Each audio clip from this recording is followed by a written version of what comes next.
ब्रह्मचर्य का असली फल आखिर कब मिलेगा? कितने दिन, कितने महीने या कितने साल लगते हैं उस ऊर्जा, उस चमक, उस शक्ति को महसूस करने में जिसके बारे में सब कहते हैं कि यह इंसान की जिंदगी पलट देती है। बहुत लोग यह सवाल करते हैं, भाई मैं तो ब्रह्मचर्य का पालन कर तो रहा हूँ, लेकिन इसका फल कब मिलेगा? कब महसूस होगा कि कुछ बदल रहा है? तो चलो इसे गहराई से समझते हैं, बिना किसी भ्रम के, एकदम सच्चाई के साथ। देखो, जब कोई इंसान ब्रह्मचर्य की राह पर चलता है तो शुरुआत में उसका सामना सबसे बड़ी लड़ाई से होता है, खुद से। मन और इंद्रिय जैसे पागल घोड़े की तरह भागती है और तुम उन्हें रोकने की कोशिश करते हो। यह शुरुआत का दौर बहुत मुश्किल होता है, क्योंकि शरीर और मन दोनों ही उन पुरानी आदतों के आदी होती है जो सालों से जमी है। शुरुआत के दिन या हफ्ते तुम्हें लगेगा तुम किसी आग के रास्ते में चल रहे हो, हर दिन एक संघर्ष, हर रात एक परीक्षा। कई बार लगेगा कि कुछ नहीं बदल रहा है, बस अंदर ही अंदर एक खींचतान चल रही है। लेकिन यही असली परिवर्तन शुरू होता है, जो आंखों से नहीं, आत्मा से देखा जाता है। ब्रह्मचर्य का फल किसी पेड़ की तरह नहीं कि बीज डाला और फल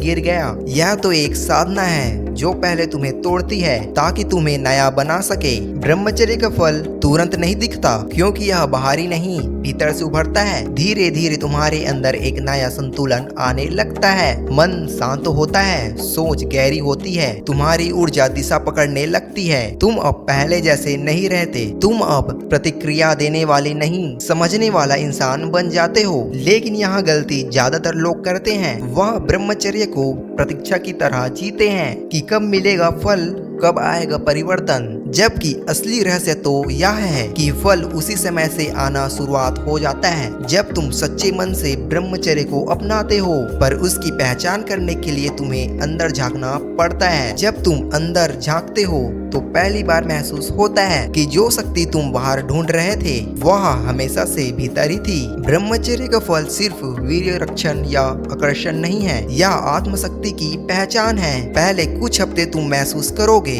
कि तुम्हारा विचार धीरे धीरे शुद्ध होने लगे हैं। जो चीजें तुम्हें पहले आकर्षित करती थी अब उसमें दिलचस्पी कम होने लगती है। यह सबसे पहला संकेत है कि फल देना शुरू हो चुका है। लेकिन अभी बस यह शुरुआत है। असली फल तब आता है जब तुम्हारी ऊर्जा दिशा बदलती है। जो पहले नीचे की ओर जाती थी वह ऊपर की ओर बढ़ने लगती है। यह वह पल है जब तुम्हारे भीतर का ओजस जागता है, शरीर में हल्कापन आता है, नींद गहरी होती है, सुबह उठते ही मन प्रसन्न रहता है। लेकिन यह सब धीरे धीरे होता है, इतना सूक्ष्म कि शुरुआत में महसूस करना बहुत मुश्किल होता है। और इसी वजह से बहुत लोग बीच में हार मान जाते हैं। उन्हें लगता है कि कुछ हो नहीं रहा है, जबकि सच्चाई यह है कि भीतर की प्रतिक्रिया अपने पूरे वेग से चल रही है। जब तुम इच्छा पर नियंत्रण रखते हो तो तुम्हारे अंदर की ऊर्जा पूर्ण निर्माण शुरू करती है। तुम्हारा शरीर खुद को ठीक करने लगता है, पुराने जहर बाहर निकलने लगता है। मन जो पहले स्थिर था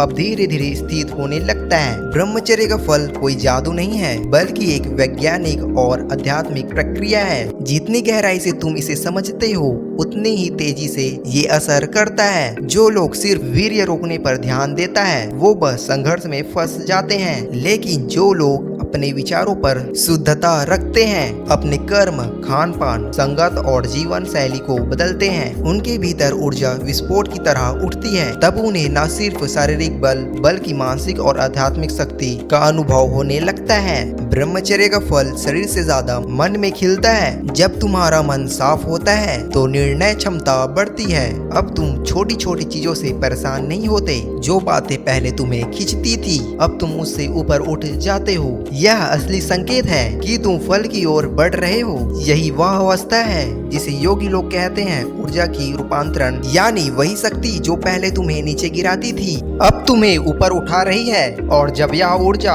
हृदय और मस्तिष्क तक पहुंचती है तब तुम्हारी बुद्धि तेज हो जाती है, स्मरण शक्ति बढ़ती है, चेहरा चमकने लगता है, तुम्हारे आसपास एक ऐसी आभा बनने लगती है जिसे कोई नजरअंदाज नहीं कर सकता। लोग खुद कहते हैं कि भाई तुम में कुछ तो बदल गया है, लेकिन वे लोग ये नहीं जानते कि ये परिवर्तन कहाँ से आया है। यह ब्रह्मचर्य का फल है जो धीरे धीरे जीवन के हर क्षेत्र में दिखाई देने लगता है, बोलने में, सोचने में, काम करने में और सबसे ज्यादा शांति में। जब तुम यह रास्ता ईमानदारी से अपनाते हो तो भीतर की ज्वाला ठंडी नहीं होती बल्कि संतुलित होती है। अब तुम उस ऊर्जा को नष्ट नहीं करते उसे सृजन में लगाते हो। यही कारण है कि महर्षियों ने भी कहा है ब्रह्मचर्य ही तेज का आधार है। लेकिन ध्यान रखना, ये सब एक दिन या एक हफ्ते में नहीं होगा। शरीर को समय चाहिए, मन को अनुशासन चाहिए और आत्मा को धैर्य। हर बार जब तुम प्रलोभन से लड़ते हो तुम थोड़ा और मजबूत बनते हो। हर बार जब तुम अपने विचारों को नियंत्रण में रखते हो तुम्हारे भीतर की आग थोड़ी और शांत होती है, पर वही आग प्रकाश बनकर तुम्हें आगे बढ़ाती है। यही वह बिंदु है जहाँ से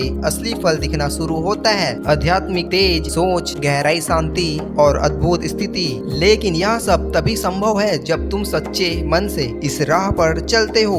अगर तुम्हारा ब्रह्मचर्य सिर्फ दिखावे का है तो इसका फल तुम्हें नहीं मिलेगा। उद्देश्य शुद्ध है, इरादा शुद्ध है। अगर तुम भीतर बदलाव लाना चाहते हो तो हर दिन हर क्षण तुम परिणाम देखोगे। ब्रह्मचर्य का फल तब नहीं आता जब तुम इंतजार करते हो, वह तब आता है जब तुम भूल जाते हो कि तुम उसका इंतजार कर रहे हो, क्योंकि तब तुम्हारा ध्यान नियंत्रण पर नहीं समर्पण पर होता है। और जब आप समर्पित हो जाते हो तब ब्रह्मचर्य तुम्हारे जीवन का स्वभाव बन जाता है, ना कोई मजबूरी। तब फल अपने आप मिलने लगता है। लेकिन यह कहानी खत्म नहीं होता, क्योंकि असली फल और असली शक्ति और वह परिवर्तन जो तुम्हारी आत्मा को छूता है वह भी बाकी है। और इसका अगला भाग देखने के लिए इस चैनल को आज ही सब्सक्राइब करें। धन्यवाद दोस्तों।